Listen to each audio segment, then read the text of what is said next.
Studies have shown that the people who write them down and get specific with them are the successful ones, the real successful people and organizations. There has a tendency for them to have very specific written goals and visions. Okay? Spooky magic is what I call it.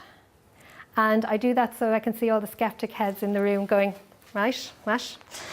I call it spooky magic because I saw this in action, the fact that written goals can manifest really in a spooky way, exactly as they're written, really spooky. Yeah, I noticed it years ago now. The first time I noticed it was when I was first coach, which is 2003, and I wrote down some goals, and you know, I had no belief in them coming through. That's the other thing about people who talk about the law of attraction and all that, believing that it's going to happen. You don't have to. I'm living proof. You don't have to believe it at all. I put down loads of written goals. Now, not every goal that I wrote, some goals that I wrote manifested exactly the way they were written to the letter, okay? And I noticed this once I started coaching, 2008, I began to notice that this was happening to loads of my clients as well. Not every goal, there are no guarantees, and they won't happen if you sit on your couch and wait for them to happen. That doesn't work. I tried that too, it doesn't work. You actually have to take the action and go and do them. But it was way more than coincidence would allow for. Way more goals coming exactly as written. What I think is going on is this. First of all, when you write it down or get it out of your head on paper, pictures or objects, there's some very kinesthetic people that love objects represent things for them, and if you have objects for a vision, it can be just as powerful as the written word or visual pictures. I have a vision board which is pictures and words because they're both powerful for me, so I figure do it every way. That makes it real. And this is one of the key reasons why people often don't write down their visions, because they get scared. It's suddenly very real. It suddenly makes it actually out there. It's like admitting you want it and giving yourself permission to go for it.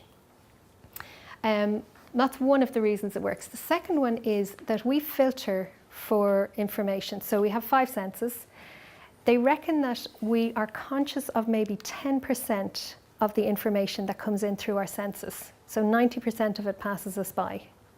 If you raise your consciousness of something, what we filter for, one of the filters is stuff that's important to us. Anybody ever buy a car and then suddenly all the cars on the road are that colour? Yeah, absolutely. You buy a green car and suddenly the entire world is driving green cars. There are no more green cars in the world. It's just that green cars have suddenly become important to you. So you see them everywhere. And that's what it is. We're filtering for what's important. Okay.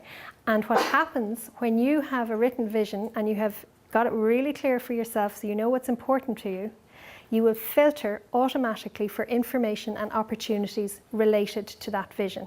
So it has a very powerful effect in what you notice. There are opportunities every day that you aren't even noticing because you're focused on something that's not important to you as opposed to something that is important to you. The other thing that's going on is it influences, like programming your brain. So if you have raised your consciousness of what's important to you, of the vision you're trying to create, you will make different choices on a daily basis. Okay, so little choices, we make 1,000 little choices every day.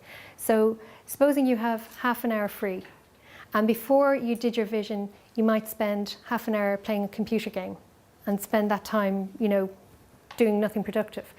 But if you have your vision in your head and you're real clear on it, and you have half an hour, it might spark, oh, I could phone so-and-so and see if they have, and that might lead to something fantastic. Or you'll do a little bit of work on it, or write a letter, or something like that. Every little choice we make makes the vision. I mean, if you think about 1,000 choices a day multiplied by a year, that's a hell of a lot of moving in the right direction.